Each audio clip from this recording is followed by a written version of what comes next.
Usa sa bakak nga tudlo sa Romano Katoliko mao ang purgatoryo. Nganuman kinahanglan pa manilag ampuan ng patay nga tawo aron maadto sa langit o impierno. Karon ang akong pangutana ninyo, dili paday igo ang dugo ni Kristo aron sa kaluwasan sa tao na kinahanglan pa man ampuan ninyo? Kinsa man mo? Kining mga sulpot ba makabirada sa simbahang Katolika? Wagas, yung tawag ini makakorek pod pa istoryahon. Unang punto sa ato ang reaksyon aning video ning nagpailang defensor sa Seventh-day Adventist ningon pa niya usa daw sa mga bakak nga pagtulunan sa Iglesia Katolika Apostolika Romana. Ang question, kinsa ka pud ni sila no? Nga mosulti nga ang tudlo sa Iglesia Katolika Apostolika Romana bakak. Otoridad ba sila? Nga makaingunta nga tama ang ilang akusasyon o interpretasyon kung concerning sa ilahang gitawag og pag-ila or pagtuo or kanang pag-adapt sa pagtulunan sa Iglesia Katolika Apostolika Romana. Di wa man otoridad ni. At the same time, sulpot man nga pundok. Normal lang sa sulpot nga pundok nga moingon sila nga ang simbahang Katolika ang iyang pagtulunan bakak. Ngano man kay kung di nila pasanginlan na kung di na dauton ang Santa Iglesia Katolika Apostolika Romana, di man sila makailad og mga inosenteng Katoliko. Mao ni punto. Ikaduha, ingon sila nga bakak daw kuno ang tudlo sa Santa Iglesia Katolika Apostolika Romana o sa magtanaw ng iyang pundok nga man-made. Gitukod og upat ka buok mga Amerikano, Ellen G. White, James White nga mag-asawa, pagkahuman si Joseph Bates og si G.N. Andrews. Kana pa lang disgrasya na. So buti pasabot wala tay malauman nga kamatuoran ni ining maong pagpundukan nga naman kung man-made sect na. Buti pasabot ang iyang tumong og tinguha dauton gyud niyang simbahang Katolika. I-brand gyud niya ang simbahang Katolika nga bakak kay para makapangilad sila og mga inosenteng Katoliko. Kay kung di ni sila mangilad, kung di ni sila tawag ining daot, ilaro nila ang tawag ining mga tao, di man ni ka convert og kalag ning mga tawhana.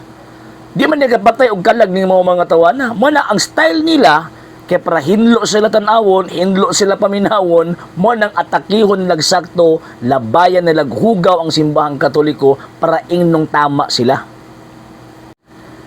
Second argument sa ato ang tawag ining higala, gi-question niya ang doktrina sa purgatoryo. Pagtulon na itong mga Katoliko. Niya akong katawanan kay sa iyang pag-question, himo siya iyang kagalyong doktrina niya, iyang ipaila nga modo ko na doktrina sa Iglesia Katolika Apostolika Romana. For example, unsa man lang nga doktrina nga tawag ining dili mo idoktrina sa Iglesia Katolika nga iyang gilitog karon. Kanami mo siya ba nga daw katong mga Katoliko mag-ampo daw para sa mga patay, para sa mga patay nga naa sa purgatoryo, kalag nga naa sa purgatoryo, para di daw maimpierno, para maadto og langit. Dili man na doktrina sa Iglesia Katolika. Ang doktrina sa Iglesia Katolika, sa dihang ang tao mamatay nga naa sa estado sa grasya, nga kung diin wala niya mabayari ang damyo sa sala nga iyahang nahimo, di siya pwede makasulod sa langit. Ngano man kay Binadayag Kapitulo 21 versikulo 27, wala may gamayng sala or bisang pagbuling nga nagabunting sa sala nga makasudid tos langit. Kay ang pagtuo sa Iglesia Katolika Apostolika Romana, ang sala na naiduha ka butang tawag ining epekto. Number 1, guilt. Number 2, damage.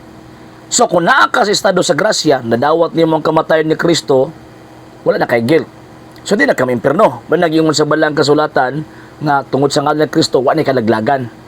Pero kaya naman tayo gibuhat na damage, dili man pwede nga sa Kristo itong pabayro na.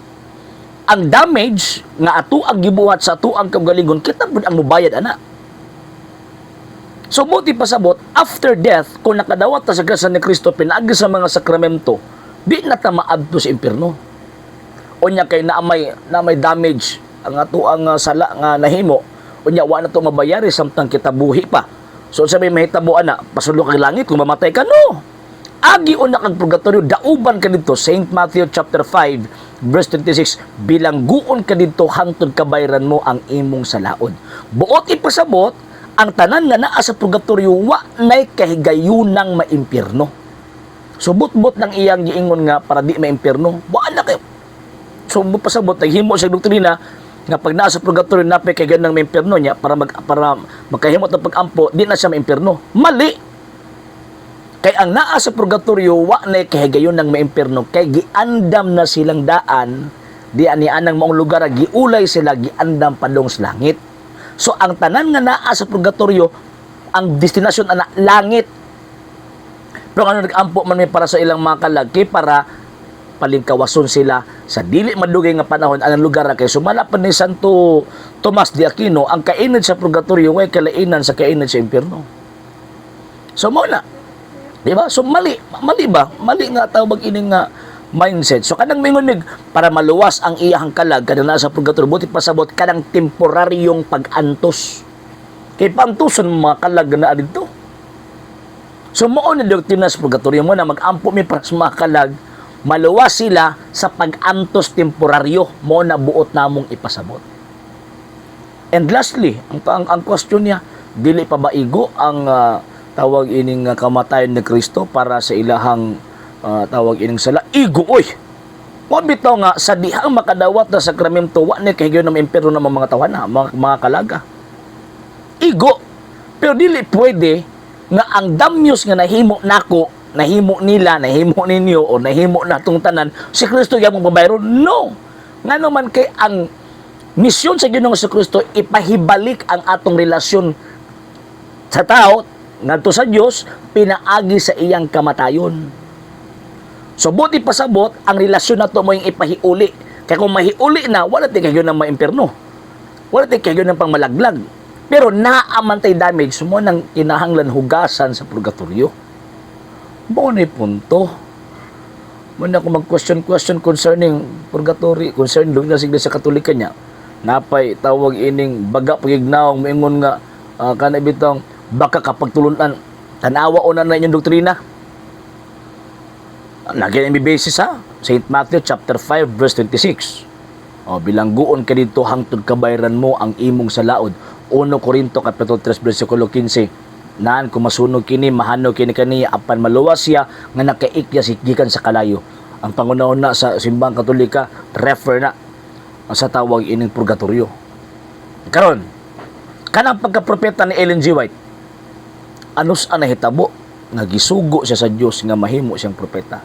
Anos apod nahitabo nga diin tawag ining factual ba? Kung baga, ang pag-appoint niya isip usa ka gitawag og propeta. Kay ang Biblia klaro ba ya? Ang Dios mo istorya pagkahuman lamdagan sa Dios kung baga ba. Pero kini Ellen G. White resulta man na sa iyang pagkadesperado sa pagkapalpak ni Miller.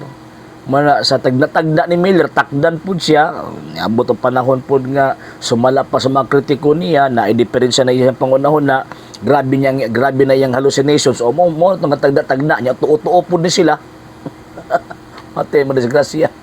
Sa hindi pa po nakapag-follow sa mga pages po natin, i-follow niyo po yung mga pages po natin. RJ Horolanciano II TV, Apolia Punto Argumento page, Kuya Apologies TV page, and RJ's Vlog 2022.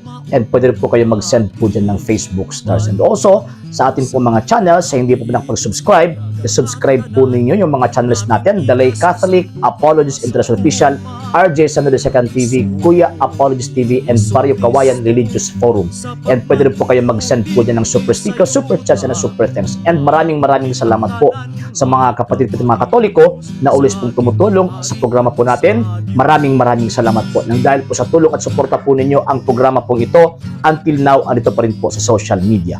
And until now din po, nangangailangan pa rin po tayo sa tulong at suporta po ninyo dahil wala po kami magagawa rito mga sir, mga ma'am, kung wala po yung tulong at suporta po ninyo. Sa gusto pong tumulong, sa gusto pong sumuporta, pwede po ninyong ipadala ang tulong at suporta po ninyo sa pamamagitan po ng ating mga account numbers dyan po sa ating pong screen.